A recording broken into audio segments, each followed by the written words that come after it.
Howdy there, and welcome along to our summer 2024 USA road trip. We're visiting an amusement park every day and riding over 100 roller coasters along the way. In this episode, we'll cover our 2 days at Cedar Point, America's roller coast. How did we find this popular amusement park in Lake Erie, Ohio? Staying on site at Cedar Point's Express Hotel. Does the hotel offer value for money, and how was our stay? And we'll cover the benefits of early park admission, whether that gives you a true head start on your day at this incredible amusement park. And we're also buying a Cedar Point Gold Pass and go through the add-ons we purchased for the trip ahead.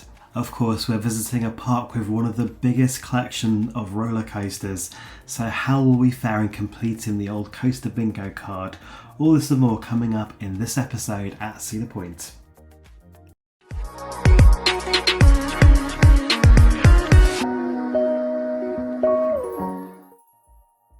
Hey, this is Stu for Out and Back Travel. I make videos like this one in the hopes it inspires your own theme park adventures.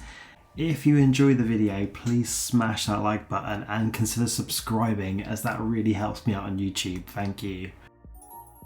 Let's get straight into Coaster Bingo. There are 18 roller coasters at Cedar Point. However, during our visit in summer 2024, Wilderness Run is forbidden. You have to be a child to ride that one, and Top Thrill 2 was down. The perils of booking a holiday around a new ride opening, I guess.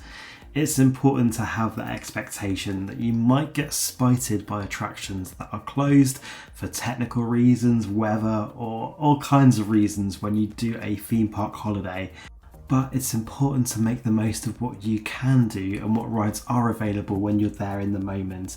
And in Cedar Point's case, that leaves 16 other roller coasters available for roller coaster bingo. Not bad, is it? So just to clarify then, Gemini has 2 tracks, so it does count as 2 credits. That's official. And as I am lucky enough to have visited Cedar Point before, technically I have all these credits already on my personal coaster account, with the exception of Wild Mouse. But for fun, let's see how we go along the way. And don't forget guys, we can't be too disappointed that Top Thrill 2 is down when you have the likes of Steel Vengeance, Maverick, Millennium Force, Magnum Raptor, and the list goes on and on and on and on.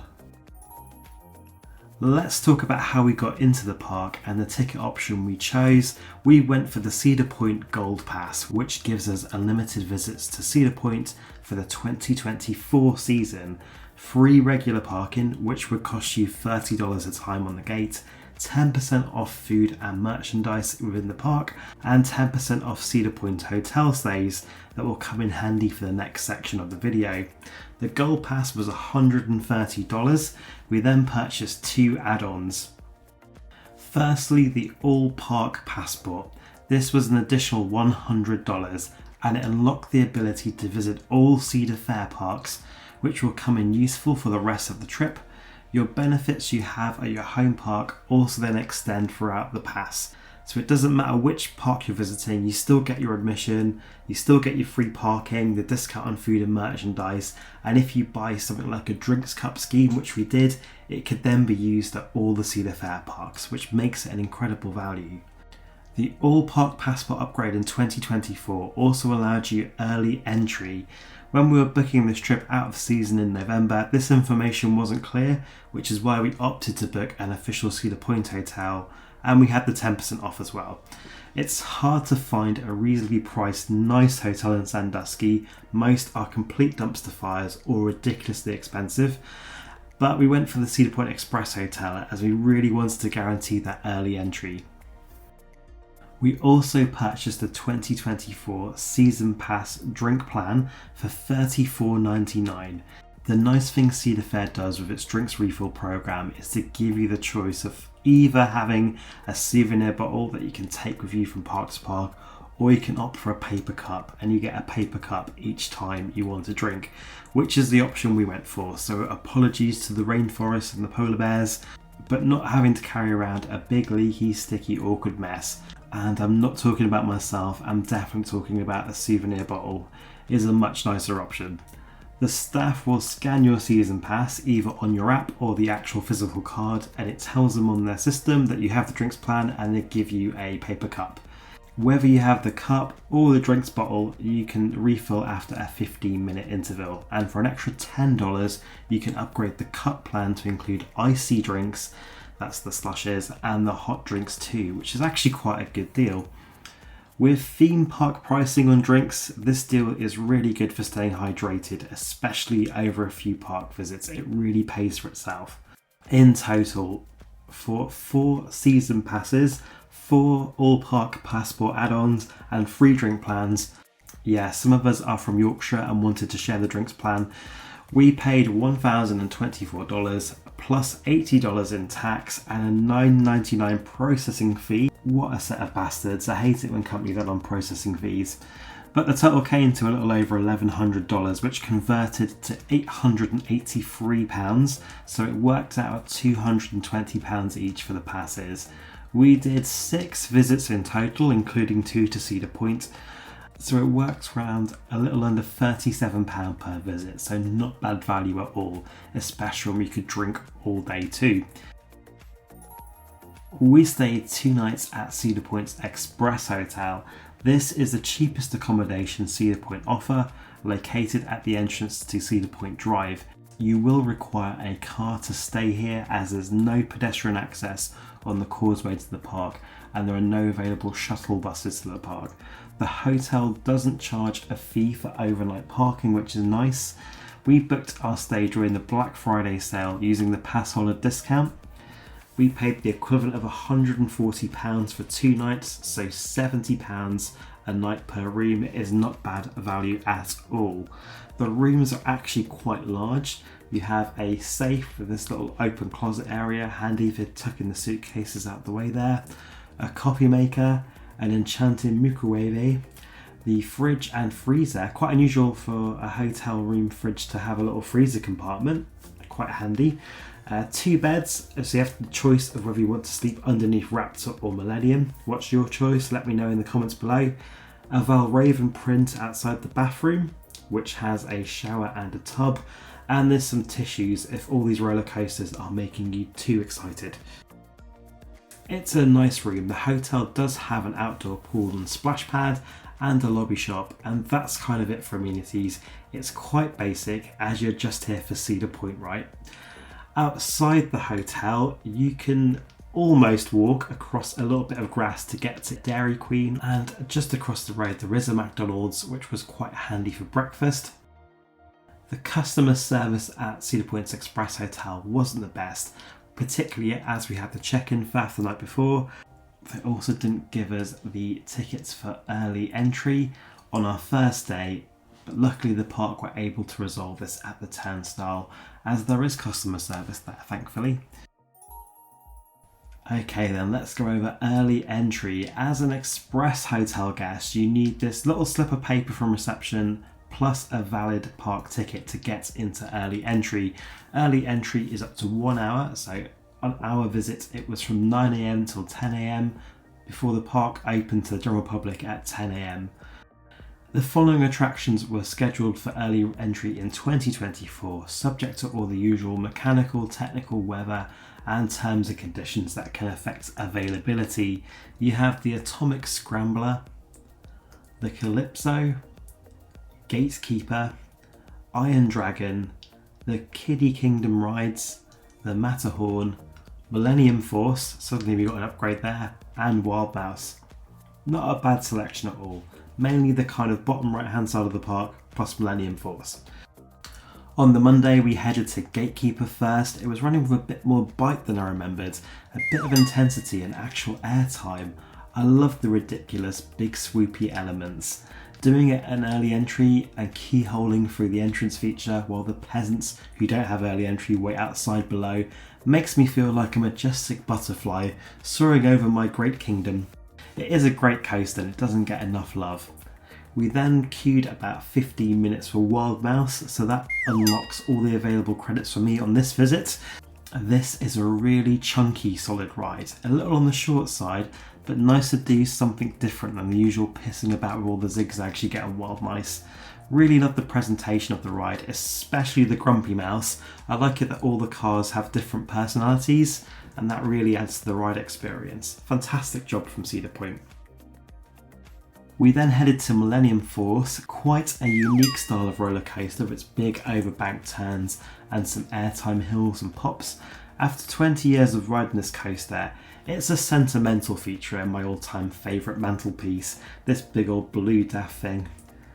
So not a bad use of early ride time. We then headed towards Maverick, hoping to get a jump on that queue before opening, but its queue was already 3 to 5 business days when we got there. That ride is a slog. Ugh.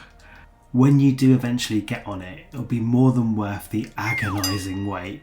Maverick is an exceptional coaster with its thundering transitions and perky peaks, a true zippy delight that really gives it to you with both fists. Maverick is like the great granddaddy of the new generation of Velocicoasters, Gotham City Escapes and Two Tatis. It really was ahead of its time and it's a fantastic ride. Then on the Tuesday for early entry, we planned to use the early entry time to lap Millennium Force, but the coaster had other ideas. It was having some temperamental technical delays, so it ate all the available early entry time. So we got one ride. Ugh. The strategy was head to the front of the park towards Valraven. We'd hope to be there before opening and be one of the first in lines. So thanks to delays at Millennium, we arrived at Valraven at around 10:20 AM. However, Valraven hadn't opened yet, by a little bit of luck I guess, and there was a small line waiting for the ride to open. We waited about 10 minutes and by 10:30 the line was open and we were on the coaster in about 5 minutes. I really want to love Valraven. It is a big old daft fun dive machine. I do enjoy it. I just need more rides on it to form an opinion. I think I've maybe been on it about 5 times in total in all my visits to Cedar Point, as the line is just always too much. In terms of the rides that get long lines, well, everything, you're at Cedar Point. But from our experience, we tend to find that Valraven and Maverick tend to be the slowest moving lines. Steel Vengeance, Millennium, Raptor always have long lines, but they're actually fairly okay at moving up. Everything else you can kind of do as you please, as they don't really tend to have queues, particularly things like Iron Dragon, Rougarou, Corkscrew, or the Mine Ride you can usually get on for an agreeable wait. Just looking at this queue time check just before 6 PM in the evening, Blue Streak has a 30-minute queue, Mine Ride and Corkscrew are both less than 15, so like I say, if you're looking for something where you didn't really have to queue, there's always an option you can just jump on something quickly. Gatekeeper somehow has a line at 45 minutes, usually that one's quite low, so that's odd. Gemini is obviously popular at this point in time as well, it's also 45 minutes. Iron Dragons are a nice 15, Magnum is 20 minutes, Maverick is an hour, Millennium is 45, Raptor 30 minutes, Steve is 45 minutes, that's a great queue time for Steel Vengeance, and the Wild Mouse is 30 minutes. So as you can see, even from that little snapshot, you can always usually find something with quite a reasonable wait. Cedar Creek Mine Ride was a 5-minute wait for us. I hadn't remembered that all 3 rows of the car share like a joint lap bar, so when they put the bar down in your car it does all the rows rather than it doing it individually, and it was really uncomfortable. The ride itself isn't inspiring any mirth or adventure, sadly, it's a bit forgettable. Steel Vengeance was probably the ride we did the most over the 2 days, usually waiting somewhere between 45 minutes to just over the hour. On my last visit in 2018, I felt this ride was overrated. Maybe it was opening year hype, but for whatever reason it clicked for me this time, and I'm happy to announce we're officially in love. Love you, Steve. The outer bank turns, the crazy RMC yeeting in all kinds of directions you're not expecting. This is the glorious absurdity of RMC's signature style, and I am here for it. Iron Dragon is the classic Arrow suspended coaster, becoming a bit of a rare thing. I feel like this should have one of those critically endangered labels like you get at zoo exhibits. While this ride is of its time, it's definitely charming in an old clunky way and a fun adventure through the woods and around the lake. Its creaking joints, struggling to keep up with the times, I'm really relating here. Magnum XL200 is the original Arrow hypercoaster. Those Dorito shaped hills and wonky transitions that make for a ride filled with just silly airtime. The more older I get, the more I appreciate Magnum and its inviting boing. Raptor had some birds nesting in its queue line. Oh, the ride itself just kicks all kinds of ass. It's crazy intense. It's an inverted coaster with such a long layout that starts with big elements like a big old loop and a cobra roll, but ends into very tight small helixes and inversions that bring the force. One of those inverts that really tries to pull your legs off. It's incredible this ride still holds up after 30 years. I still can't believe we have a clone of this in a French field closer to home. Still haven't been though. Blue Streak is the classic out and back wooden coaster. It was running so well, it had a bit of a roar, which is unusual for a Cedar Fair operated wooden coaster. They usually have them to the vets and take their nudgers off and trim all the fun out of them. Even the beast, sorry you fanboys, but they've trimmed it to absolute buggery and ruined it. This one though was running a bit more furiously than a previous experience. Great airtime too, lovely to see. Let it run wild, it's a wooden coaster. Gemini, we did the red side. It seems the blue side is always winning as the train seems to be in a completely different time zone to the red one. It was still fun though. Basically it's a giant Arrow mine train, but as a classic racer style layout, it's still lots of fun. So that brings our total coaster bingo count to 12 out of 16 available credits over the 2 days we spent at Cedar Point. And here's what we skipped. We didn't do corkscrew, as I just don't need that kind of abuse in my life. It looks pretty and you get the picture postcard shot of it doing its corkscrew over the midway and the flower beds, but it's just awful to ride. The blue side of Gemini, there was always kind of a steady half an hour wait for Gemini, and then in the station it was just a bit of a free-for-all to get into the air gates.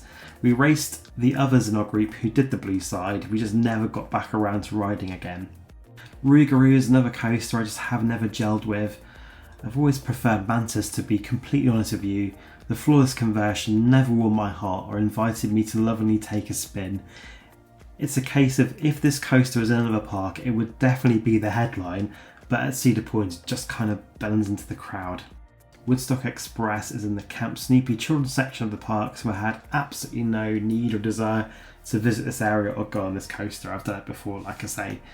So there would have been time to do all the missing creds if we'd wanted to, but we opted for re-rides on, the roller coasters that are actually good.